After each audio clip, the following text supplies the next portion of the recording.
रहने दीजिए जी, जमीन पत्थर हो गई है। कुएं पर गई थी, ठाकुर के आदमियों ने पानी की एक बूंद नहीं लेने दी।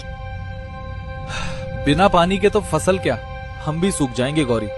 सुना है ठाकुर ने पानी का लगान दोगुना कर दिया है। तभी वहाँ ठाकुर संग्राम सिंह अपनी आदमी शेरा के साथ आता है। क्या बात है भोला, बंजर जमीन से सोना निकालने का इरादा है क्या? कल तक मेरा पिछला लगान नहीं चुकाया तो तेरी ये जमीन मेरी हो जाएगी। ठाकुर साहब, 3 साल से बारिश नहीं हुई है। गांव के इकलौते कुएं पर भी आपका पहरा है। थोड़ा पानी दे दीजिए, फसल आते ही पाई पाई चुका दूंगा। पानी कोई खैरात में बटने वाली चीज नहीं है। कल तक लगान दे, वरना गांव से निकल जा। चल शेरा। इतना बोल ठाकुर और शेरा वहाँ से चले जाते हैं। भोला और गौरी एक दूसरे को बेबसी से देखते हैं। तो सौदा पक्का रहा, कल रात तक इंद्रदेव की प्राचीन सोने की मूर्ति तुम्हारे पास होगी। लेकिन ठाकुर साहब, वो मूर्ति गांव वालों की आस्था है। उन्हें लगता है उसी मूर्ति के कारण कभी गांव में बारिश होती थी। अगर वो चोरी हो गई तो गांव वाले टूट जाएंगे। यही तो मैं चाहता हूँ मूर्ख। मूर्ति चोरी होगी तो लोग उम्मीद हार जाएंगे। कौड़ियों के भाव अपनी जमीनें मुझे बेचकर यहाँ से चले जाएंगे। पूरा कनकपुर मेरा होगा।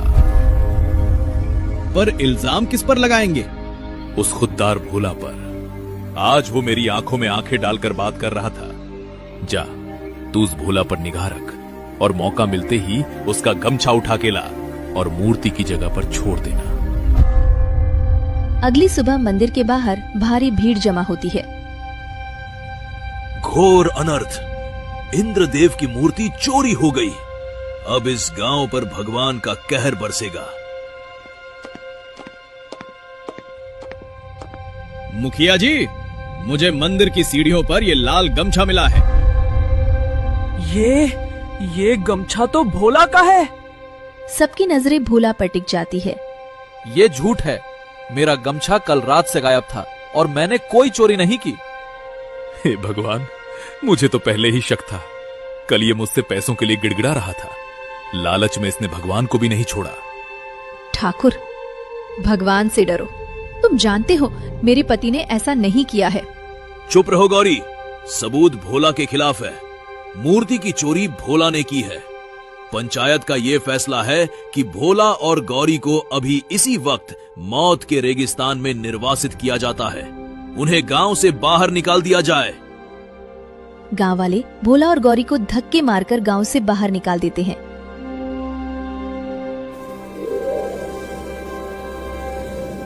चारों तरफ सिर्फ रेत ही रेत। मौत के उस वीरान रेगिस्तान में तपती धूप और भयंकर प्यास अब बर्दाश्त से बाहर हो चुकी थी। तभी गौरी के कदम लड़खड़ाए और वो बेसुध होकर सुलगती रेत पर गिर पड़ी। गौरी, आंखें खोल गौरी।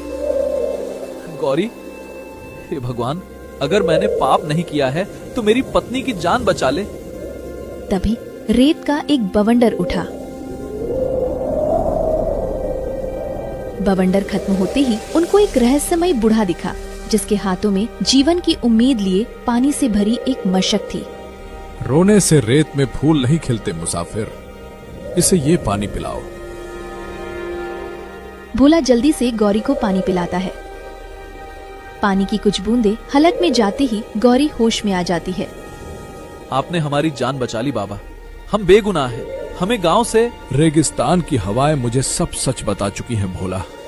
तुम्हारा न्याय गांव वाले नहीं, अब नियति करेगी। जाओ, पश्चिम की तरफ काले पहाड़ों के बीच तुम्हें एक गिरा हुआ आसमानी योद्धा मिलेगा।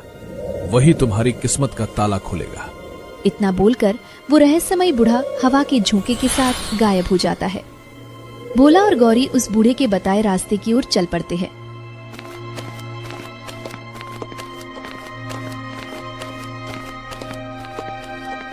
थकन से चूर भोला और गौरी जब वहाँ पहुँचे तो वहाँ कोई इंसान नहीं था, बल्कि एक विशाल चट्टान के नीचे एक स्वर्णमुखी बाज बुरी तरह घायल अवस्था में दबा हुआ अपनी सांसें गिन रहा था।